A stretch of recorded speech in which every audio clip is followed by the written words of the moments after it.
Hello प्यारे भाइयों, आपका स्वागत और अभिनंदन है हमारे यूट्यूब चैनल जीसीसी एजुकेशन अड्डा 998 में। तो मेरे प्यारे दोस्तों, आप जो है कि पार्ट 4 देख चुके हैं और ये पार्ट लास्ट है जो मैं आज अंतिम पार्ट्स के तौर पर इसको लेकर के आया हूँ। तो हिंदी का ये वर्णमाला का अंतिम पार्ट है। इस पार्ट को आप देख लेते हैं तो आपकी वर्णमाला की पूरी क्लास पूरी कंप्लीट हो जाएगी। तो मेरे प्यारे भाई, आज हम लोग पढ़ेंगे वर्णमाला। वर्णमाला पढ़ेंगे और वर्णमाला में सबसे पहले स्टार्ट करेंगे हम लोग वहाँ से, यानी स्टार्ट नहीं लास्ट करेंगे, यानी ख़त्म करेंगे उसको। जैसे हम पढ़ लिए थे और ख़त्म हुआ था, हम द्वितीय प्रकंपित व्यंजन पर थे। द्वितीय प्रकंपित व्यंजन, ठीक ना? द्वितीय प्रकंपित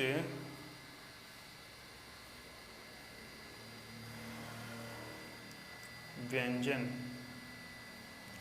द्वितीय प्रकंपित व्यंजन, द्वितीय प्रकंपित व्यंजन पर थे हम लोग। और द्वितीय प्रकंपित व्यंजन की बारे में बात चल रही थी और हम लोग बात कर रहे थे। और इस द्वितीय प्रकंपित व्यंजन में होता क्या है दोस्त, कि इसमें कंपन उत्पन्न होता है। अगर पूछ लिया जाए किसी एग्जाम में आपसे कि द्वितीय प्रकंपित निम्नलिखित में से कौन है, तो 4 ठो ऑप्शन में से 3 ठो ऑप्शन रॉन्ग होगा और एक ऑप्शन आपका करेक्ट होगा। इसलिए आपको बताना यहाँ पॉसिबल है कि द्वितीय प्रकंपित व्यंजन कौन सा है। जैसे लिख दिया जाए यहाँ पर ह, तो जब ह का उच्चारण करते हैं हम लोग ह, तो यहाँ पर क्या होता है कि कंपन उत्पन्न होता है। इसलिए इस ह को हम लोग द्वितीय प्रकंपित व्यंजन के नाम से जानते हैं। तो दोस्त, इस चीज़ को थोड़ा केयर रखिएगा कि द्वितीय प्रकंपित व्यंजन, इनमें से जो आपको बताया गया है यही है। तो जैसे मैं अगर इसके आगे की बात किया जाए द्वितीय प्रकंपित व्यंजन की, 1 मिनट थोड़ा मैं सेटिंग सही कर लूँ। चलिए, द्वितीय प्रकंपित व्यंजन मैंने आपको यहाँ बताया, आप इसको याद रखेंगे इस तौर पर। दूसरी युग्मक या संयोगी, क्या बोलते हैं, युग्मक या संयोगी व्यंजन देख सकते हैं यहाँ पर। युग्मक या संयोगी व्यंजन, युग्मक या संयोगी व्यंजन। अब इसमें क्या है, साफ तो दिखाई दे रहा है, क्या प्रॉब्लम है इसमें? शांति से बैठो। युग्मक संयोगी व्यंजन, तो अगर इसमें पूछा जाए तो 2 चीज़ें होती है जिसमें समान जाति के व्यंजन आए। जैसे यहाँ पर देख लिया जाए, समान जाति के व्यंजन, जिसमें सामान्य जाति के व्यंजन हो। जैसे में एक होता है स्वर रहित और दूसरा होता है स्वर सहित। अब इसमें क्या बात है भाई, किसे स्वर रहित और किसे स्वर सहित, किसे हम लोग जानते हैं कि कौन सा स्वर रहित है और कौन सा स्वर सहित है। देखिएगा, फर्स्ट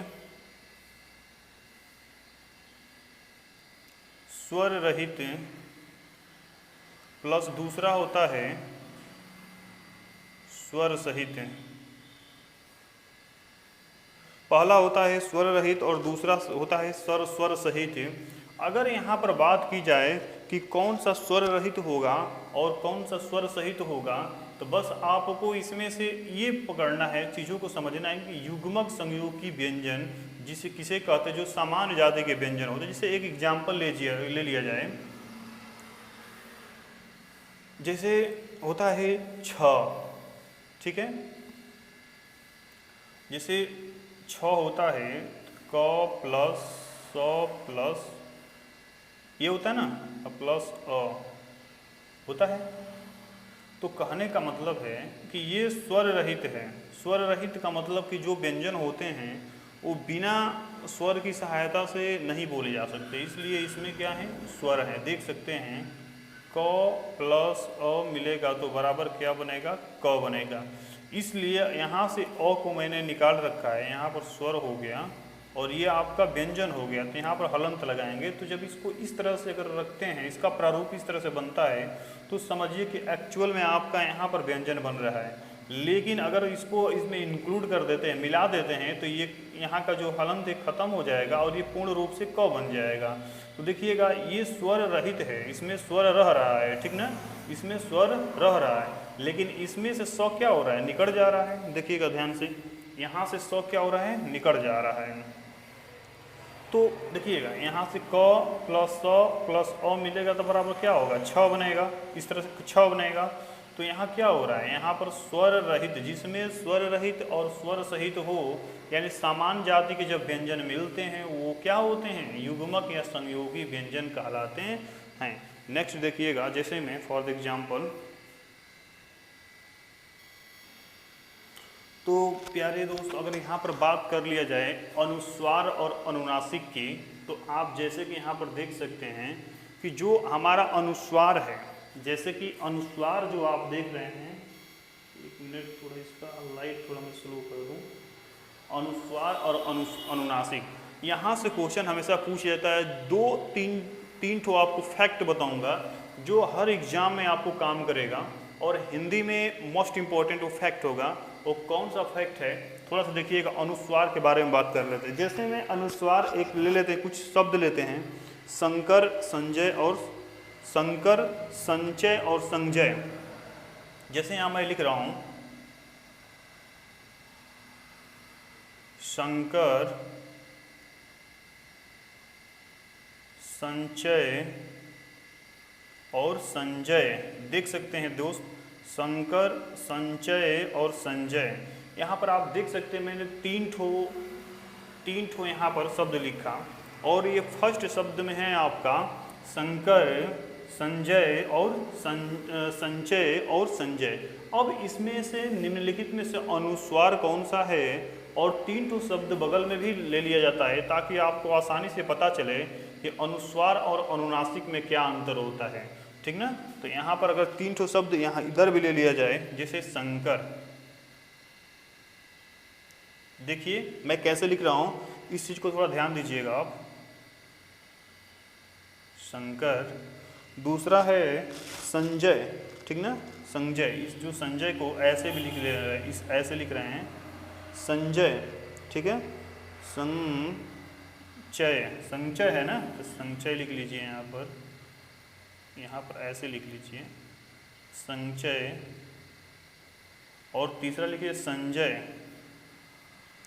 जो इधर होगा संजय, इधर होगा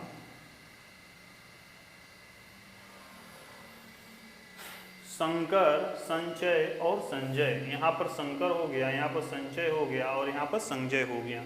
तो देख सकते हैं कि यहाँ पर हमको मोस्ट इम्पोर्टेंट क्या है कि मोस्ट इम्पोर्टेंट फैक्ट हमको वो निकालना है। यहाँ पर फैक्ट उसे दिखना है, हम लोग को उसे निकालना है जो इसमें अनुस्वार दिखाई देता हो। तो अनुस्वार और अनुनासिक में अंतर, डिफरेंस क्या होता है, तो आप देख सकते हैं दोस्त कि यहाँ पर जो आपका अनुस्वार होता है, ये है पॉइंट वाला बिंदु, और ये है और ये है, ये तीन ठो जो चीज़ें आप देख रहे हैं अनुस्वार में, ये यहाँ पर आपको अनुस्वार देखने को मिल रहे हैं। तो इसको भी शंकर पढ़ते हैं, इसको भी शंकर पढ़ते हैं, संजय इसको भी पढ़ते हैं, संचय इसको भी पढ़ते हैं, संचय इसको भी पढ़ते हैं, संजय इसको भी पढ़ते हैं, संजय इसको भी पढ़ते हैं। लेकिन आपके एग्जाम में इस तरह से आपसे पूछ लिया जाए कि इनमें से कौन सा अनुस्वार है और कौन सा अनुनासिक है, तो उस समय आप कन्फ्यूजन में पड़ जाएंगे, प्रॉब्लम समस्या में पड़ जाएंगे, परेशानी में पड़ जाएंगे। इसलिए मैं यहाँ पर एक्सप्लेन करने का जो तरीका है उस तरह से एक्सप्लेन कर रहा हूँ ताकि जब वहाँ पर आप बैठे तो आपको कोई प्रॉब्लम ना हो। तो अगर आप UP TET, C TET, super TET या other competitive exam UPSI, UPP का अगर प्रिपेयर, उसके लिए आप प्रिपरेशन कर रहे हैं, आपके लिए बेटर चांस है अगर आप पहला बार इस वीडियो को देख रहे हैं तो आप थर्ड वीडियो में जो इसके पहले फोर्थ वीडियो है यानी कि 4 पार्ट्स है उसको जाकर आप अवश्य देखें, ताकि आपको पूरी तरह से एक वर्णमाला कंप्लीट हो जाए।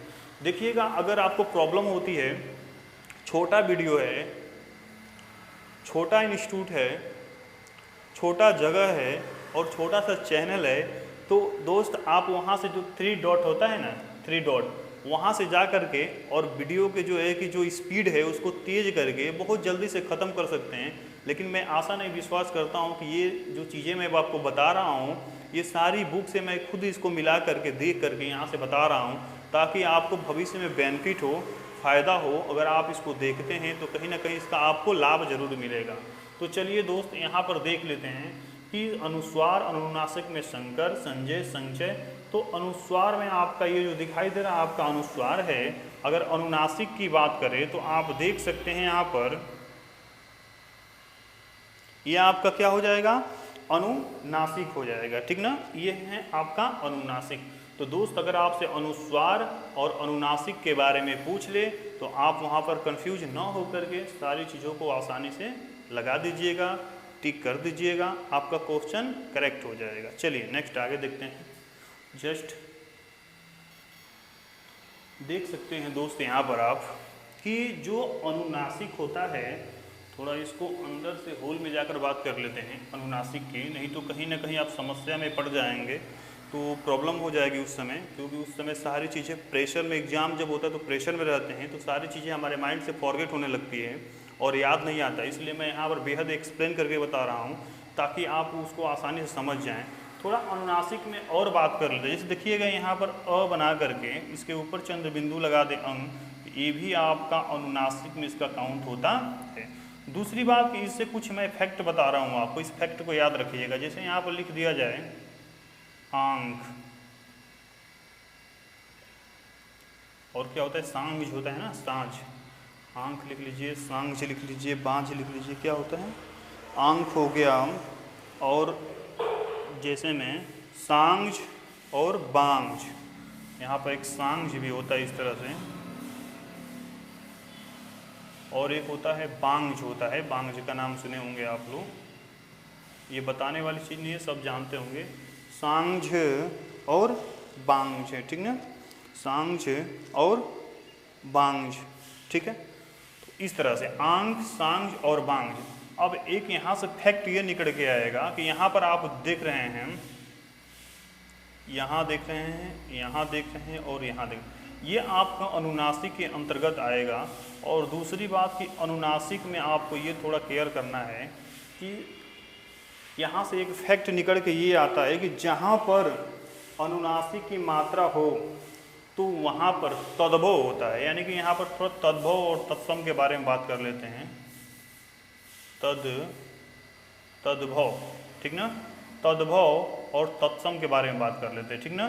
तो तद्भव यहाँ पर जिसके ऊपर आपको ये चंद्र बिंदु यानी कि चाँद वाला, ये चाँद वाला बिंदु आपको जहाँ पर देखने को मिल जाए वहाँ पर समझिए कि ये क्या है, तद्भव है। ध्यान रखिएगा, यहाँ से छोटी सी बात है, लेकिन छोटी सी बात बड़े बड़े समस्याओं का सॉल्यूशन निकाल के लेकर चली आती हैं। कि जहाँ पर अगर ये चंद्र बिंदु यानी कि चाँद वाला बिंदु देखने को मिल जाए वहाँ पर तद्भव होता है। और इस तद्भव को याद करने का ये फॉर्मूला होता है, अगर ज़्यादा आप याद करेंगे तो सारी चीज़ों को भूल जाएंगे और याद नहीं रहेगा, ठीक ना। और जिसमें संयुक्त व्यंजन आ जाए, जहाँ पर संयुक्त व्यंजन आ जाए, उस संयुक्त व्यंजन में आप चीज़ों को याद रखेंगे कि संयुक्त व्यंजन। चलिए यहाँ पर देख सकते हैं आप कि जहाँ पर अनुनासिक हो वह तद्भव होता है, और जहाँ पर संयुक्त व्यंजन आपको देखने को मिले, जहाँ पर आपको संयुक्त व्यंजन देखने को मिले वो आपका तत्सम होता है। अब थोड़ा यहाँ पर देख सकते हैं आप, थोड़ा जस्ट आगे बढ़ जाते हैं कि संयुक्त व्यंजन यानी कि छ, त, र और ग्र, ज्ञ, ठीक ना, ये देख सकते हैं छ, त, ग और श्र, छ, त्र, ग और श्र। जहाँ पर आपको देखने को मिल जाए उसे समझिए कि कौन सा व्यंजन हो जाएगा आपका संयुक्त व्यंजन हो जाएगा। अब इसको आसानी से आप तोड़ लेंगे, आगे तोड़ लेंगे या मैं खुद तोड़ के बता दूंगा इसको। तो देखिएगा ये आपका संयुक्त व्यंजन है, और जहाँ पर ये संयुक्त व्यंजन आपको देखने को मिले समझिए कि वो क्या होगा, आपका तत्सम हो जाएगा। लेकिन यहाँ से एक फैक्ट निकल के आता है कि जहाँ पर आपका ये अनुनासिक देखने को चंद्र बिंदु वाला मिल जाए वो आपका कौन सा हो जाएगा, तद्भव हो जाए। यानी कि जहाँ पर चंद्र बिंदु वाला देखने को मिल जाए वहाँ पर तद्भव होगा, और जहाँ पर संयुक्त व्यंजन देखने को मिल जाए वो आपका तत्सम होगा। तो ये दो फैक्ट को आप याद रखिएगा, आपके एग्जाम में काम करेगा। और जस्ट इसी के साथ जस्ट हम लोग आगे बढ़ते हैं जैसे में, और यहाँ पर दोस्त इन स्वरों का उच्चारण करते समय यहाँ पर देख सकते हैं कि इसका जब उच्चारण हम लोग कर दें तो करते समय हवा मुंह नाक के निकलने के साथ साथ हवा जब मुख से भी निकलती है, इतना तो समझ रहे हैं कि जो नाक से हवा निकल रही है, नासिक यानी कि नाक से जो हवा निकल रही है उसके साथ साथ जब हवा मुख से भी निकले वो हमारा अनुनासिक होता है। वो क्या होता है, अनुनासिक होता है। इस अनुनासिक के बाद थोड़ा हम लोग निर्नुनासिक पर बात कर लेते हैं। दोस्त आप देख सकते हैं कि अनुनासिक में क्या था कि जिन स्वरों का उच्चारण करते समय हवा नाक के साथ साथ मुख से निकलती है उसको अनुनासिक स्वर कहते थे। लेकिन यहाँ पर निर्नुनासिक स्वर में हवा जब स्वरों का उच्चारण करेंगे, स्वर का उच्चारण करेंगे तो हवा केवल मुंह से निकलती हो। जब स्वरों का उच्चारण करेंगे तो हवा केवल मुख से निकलती हो, यानी कि अब स्वर का जब उच्चारण करेंगे तो मुख तो हवा से तो निकलेगी, सीधी सी बात है। तो जब निकलेगी तो जब बस केवल मुख से हमारे निकले, जब मुख यानी कि हमारा जो मुख है इससे हवा निकले तो समझिए कि वहाँ पर निर्नुनासिक या मौखिक स्वर होता है। जैसे आ ई, जैसे एक तो एग्जाम्पल लीजिएगा, जैसे बोल दिया जाए ओ आ और छोटी, ओ आ और छोटी। अब यहाँ से कुछ शब्द भी आप बना सकते हैं, यहाँ से कुछ शब्द भी, जिसे कहने का मतलब है कि आप यहाँ से बना लेंगे कि जहाँ से चंद्र बिंदु हटा दिया जाए, यानी कहने का मतलब है इस पर अंग है, इस पर जो है कि जहाँ पर इसे मतलब कि ये हो गया, छोड़िए यहाँ पर देखिए अंग अंग और अ, अगर यहाँ पर अंग लगा दिया जाए और यहाँ पर आपका ये चंद्र बिंदु लगा दिया जाए, और जो है कि हाँ एक और ले लीजिए जिसे मतलब कि यहाँ विसर्ग लगा दिया जाए। अगर यहाँ से अगर आपका ये चंद्र बिंदु यानी ये विसर्ग चंद्र बिंदु जब हट जाए, यहाँ से जब हट जाए तो उसे आप क्या कह लेंगे, निर्नुनासिक या मौखिक स्वर आसानी से कह लेंगे। तो इतना समझिएगा, यहाँ से क्वेश्चन हमेशा बनते हैं इसीलिए मैं यहाँ पर थोड़ा आपको टाइम दे रहा हूँ कि जब हवा केवल हमारे मुख से निकले या मुख से ही हवा निकले वहाँ पर जो है कि निर्नुनासिक या मौखिक स्वर आता है, और उसे ही हम लोग कहते हैं। कुछ शब्द अगर आप बनाना चाहें तो आसानी से बना सकते हैं। जैसे देखिएगा आम, आम, इमली, इमली गलत हो रहा है क्या, हाँ चलिए तो सीधा कर लीजिए इसको, इमली लिख लीजिए, आम हो गया, इमली हो गया, और कुछ बनाइए। जैसे औ भी होता है ना, इस तरह से औ होता है तो औ से औरत बना लीजिए, यहाँ पर औरत हो गया। और कुछ बना सकते हैं आप, ए हो गया, एड़ी भी बना सकते हैं, एड़ी ही बना सकते हैं। मतलब कि ऐसे आप कुछ भी बना सकते हैं, बस आपको फैक्ट समझना है यहाँ पर कि जब केवल मुंह से हवा निकले वहाँ पर आपका मौखिक या निर्नुनासिक स्वर होता है, और जहाँ से बिंदु हट जाए तो समझिए कि आपका ये क्या बन जाए, निर्नुनासिक स्वर बन जाएंगे। तो इतना याद रखिएगा, आपके एग्जाम में प्रॉपर काम करेगा ये। दोस्त आप यहाँ पर देख सकते हैं, थोड़ा बात कर लेते हैं। आगत स्वर, गृहीत स्वर या विदेशज स्वर या ध्वनि, यानी इनको सभी को एक ही कहते हैं। तो आगत स्वर में क्या ऐसा पूछ लिया जाता है कि हम लोग एग्जाम में गलत करके चले आते हैं। तो दोस्त देखिएगा, आगत स्वर या विदेशज स्वर की बात करें तो ये जो स्वर आपको दिखाई दे रहा है इसको हम लोग आगत स्वर या विदेशज स्वर इसको हम लोग कहते हैं। इसको आगत स्वर या विदेशज स्वर कहते हैं। तो इसको सबसे पहले ये हमारा एक जो है कि ये हमारा एक अंग्रेजी भाषा से लिया गया स्वर है ये हमारे अंग्रेजी भाषा से लिया गया स्वर है और इसको डॉक्टर धीरेन्द्र वर्मा ने ये जो स्वर आपको दिखाई दे रहा है इसको आगत स्वर भी कहते हैं, गृहीत स्वर भी कहते हैं, विदेशी स्वर और ध्वनि स्वर भी कहते हैं।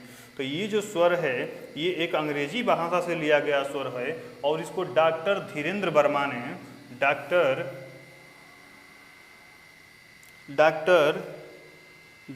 धीरेन्द्र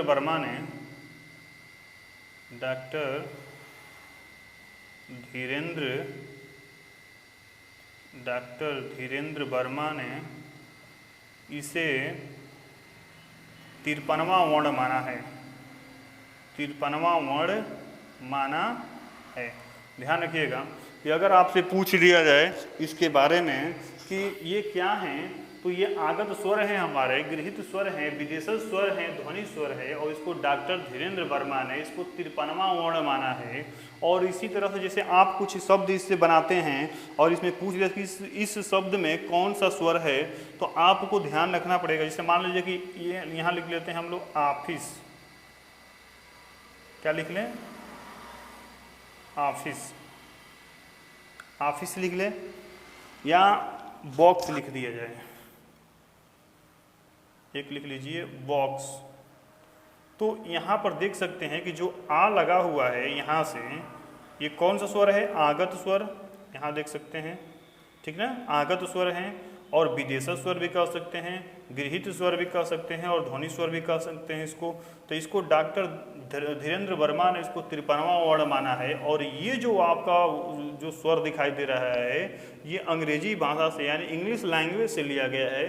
तो इस तरह इसको थोड़ा याद करिएगा, केयर रखिएगा, इसको केयर करिएगा अपने माइंड। और जहाँ देख सकते हैं मित्र यहाँ पर कि जैसे में आगत स्वर तो आप पढ़ लिए हैं, आगत स्वर आपको मैंने बता दिया है, लेकिन कुछ यहाँ पर स्वर तो पढ़े उसके बाद व्यंजन थोड़ा पढ़ लेते हैं। जैसे आगत व्यंजन क्या है, आगत व्यंजन, दूसरा क्या है, विदेशज व्यंजन, तीसरा क्या है, गृहीत व्यंजन और चौथा क्या है, नवीन व्यंजन। इस तरह से व्यंजन को देखा जाए और यहाँ से पूछ लिया जाए कि ये बताइए कि आगत व्यंजन और गृहीत व्यंजन, विदेशज व्यंजन और नवीन व्यंजन कितने होते हैं, तो देखिएगा मुख्य रूप से 2 होते हैं।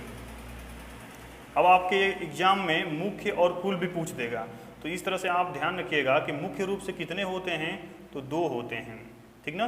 मुख्य रूप से कितने होते हैं, तो 2 मुख्य रूप से होते हैं। अगर कुल की बात कर दें, कुल की, तो कुल कितने होते हैं, 5 होते हैं, ठीक है।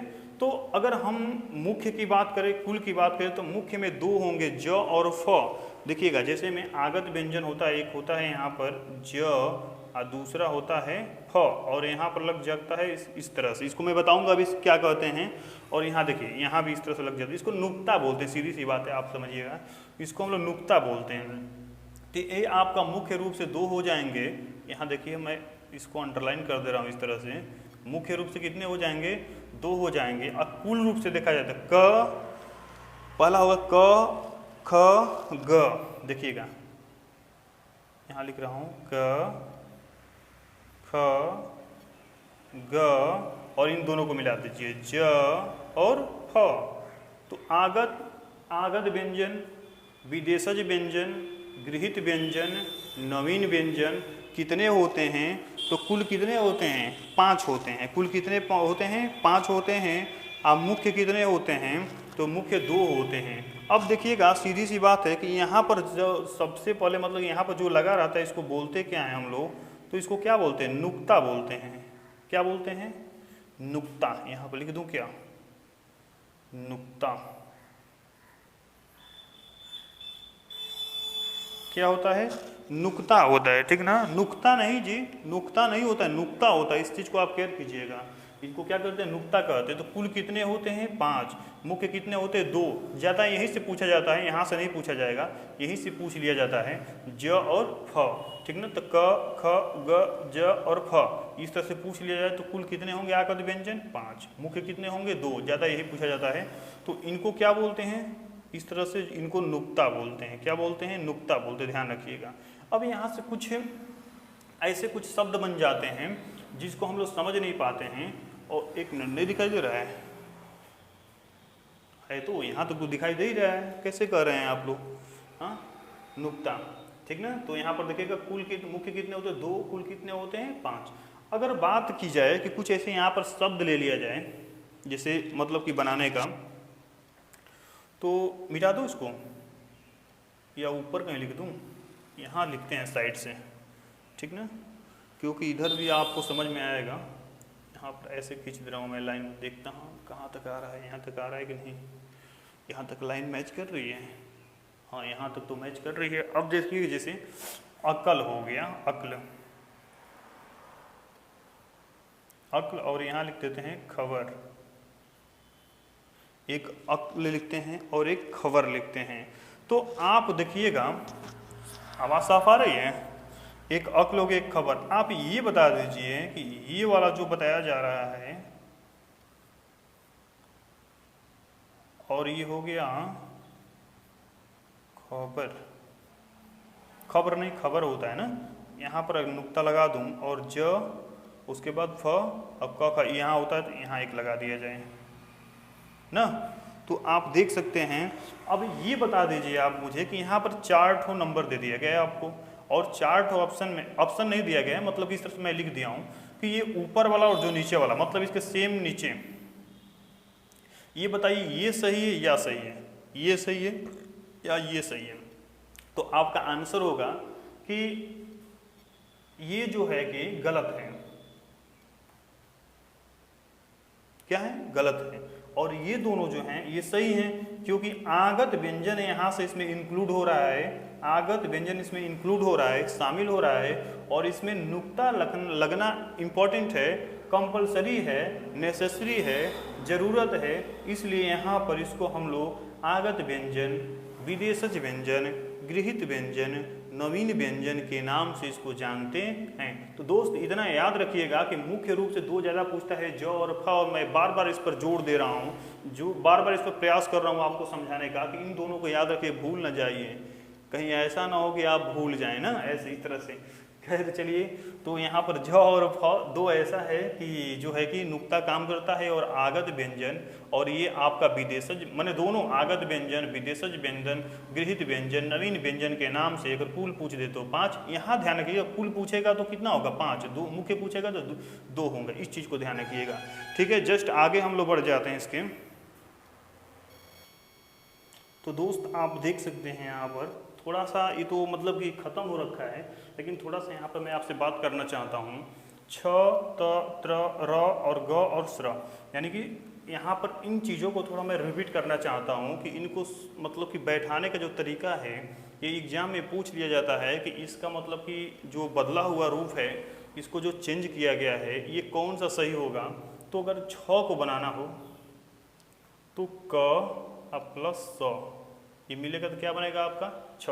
देखिएगा कहीं कहीं बच्चे क्या होते हैं यहाँ पर कंफ्यूज जाते हैं, ये लगा देते हैं, ये तो गलत हो जाएगा ना, कछ, ठीक ना। तो क लगाएंगे या प्लस यहाँ छ लिख देंगे, इस तरह से छाता वाला छ लगा देंगे, कहीं ये होगा नहीं, गलत हो जाएगा। तो इसलिए मैं थोड़ा इसमें आपको चर्चा करना चाहता हूँ, बताना चाहता हूँ कि अगर मेरे शुरू से लेकर अंत तक आप वीडियो देख रहे हैं तो थोड़ा इतना भी देख लेंगे तो आपके लिए थोड़ा बेनिफिट हो जाएगा कि इसका जो ये बनेगा क प्लस, अच्छा ये क्या होता है, ये स्वर रहित होता है भाई। ये एक्चुअल में अगर लिख दिया जाए क, तो ये एक्चुअल में ये क हमारा व्यंजन यहाँ पर बनेगा, लेकिन ये स्वर रहित है। लेकिन अगर इसको आप ऐसे लिखते हैं क प्लस अ, तब जाके ये एक्चुअल में ये सही बनेगा, हमारा ये जो व्यंजन यहाँ बनेगा ये सही बनेगा। लेकिन ये स्वर रहित है, अगर इससे लिखते हैं आप, ठीक ना, इस तरह से लिख देते हैं तो आपका ये एक्चुअल में जो है कि व्यंजन बन रहा है, लेकिन स्वर इसमें रहित है, इस बात को ध्यान रखिएगा। तो मैं थोड़ा यहाँ पर त और प्लस र की बात कर रहा हूँ। त्र में अगर आपको जोड़ना हो तो यहाँ पर क्या रहेगा, सीधी सी बात है, त अब प्लस यहाँ क्या रहेगा र, ठीक है। अब देखिए यहाँ पर होगा ज बनाना है तो ज आप प्लस य, ठीक ना। यहाँ अगर ज्ञ बनाना है आपको तो यहाँ होगा सबसे पहले ज आप प्लस य, और यहाँ पर इस तरह हलंत लगाएंगे, ठीक ना, तभी जाकर के क्या होगा आपका सही होगा। तो इसका जो इसको छ को बनाने का जो तरीका होता है क प्लस स, इस तरह से, तो छ बनेगा, त प्लस र तो त्र बनेगा, ज प्लस य तो ज्ञ बनेगा, और स प्लस, अब देखिएगा जो र इसकी बात आती है तो ध्यान रखिएगा, यहाँ पर बच्चे इस तरह से बना देते हैं, इस तरह से 100 प्लस र। मैं कई बार देखा हूँ इसलिए यहाँ पर रिपीट कर रहा हूँ। तो यहाँ पर आप ऐसे न कर करके ये तालव्य 100 वाला लगाएंगे, आप प्लस यहाँ पर र बना देंगे, तो 100 प्लस र मिलेगा तो बराबर क्या हो जाएगा, आपका स्र बन जाएगा। तो इस तरह से मैं थोड़ा आपको यहाँ बताने का प्रयास किया हूँ कि आप चीज़ों को भूलें ना और आसानी से इसको समझ जाएं, और कहीं पर लिखा हो तो उसको देख लें। तो आप यहाँ पर देख लीजिए कैसे आप यहाँ पर बनाए हैं ना, अपने नैनों से देखिए, आंखों से, नैनों से नहीं कहते हैं, नैनों की जो बातें नैना जाने रे। तो गाना नहीं होगा यहाँ पर, मैं ऐसे मतलब कि आपको थोड़ा इन्फॉर्म कर रहा हूँ कि आप थोड़ा अपने पॉइंट पर चले आइए। तो आप यहाँ से क्या करेंगे, इस चीज़ को देखेंगे और समझ जाएंगे। और सारा चीज़ मैंने बताने का प्रयास किया है जो हिंदी में है। और आज वर्णमाला का अंतिम दिन था, अंतिम पार्ट था, और पार्ट ये 5 का पार्ट सही है। और ये 1 2 3 4 5 भागों में मैंने बांट कर इसको बनाया है, क्योंकि ज़्यादा पार्ट्स में मतलब कि एक वीडियो में इसको इंक्लूड करना थोड़ा बहुत ज़्यादा हो जाएगा, और इसको उस पर नेट पर चढ़ाना थोड़ा मतलब कि प्रॉब्लम होगा, इसलिए मैंने इसको छोटे छोटे पार्ट्सों में बांट कर बनाया है।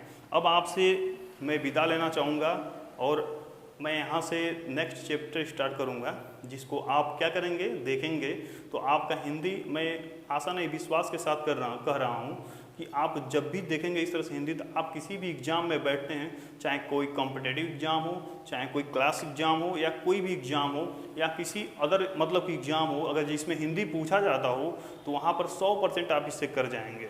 ठीक है दोस्त, तो बहुत बहुत धन्यवाद ये वीडियो देखने के लिए। और इतना मेहनत करने के बाद, 4 पार्ट्स बनाने के बाद, एक लाइक, चैनल को सब्सक्राइब, और अच्छा लगे तो अच्छा, बुरा लगे तो बुरा, एक कमेंट तो बनता ही है। इतना के लिए धन्यवाद। Thank you watching for this my video. Thank you.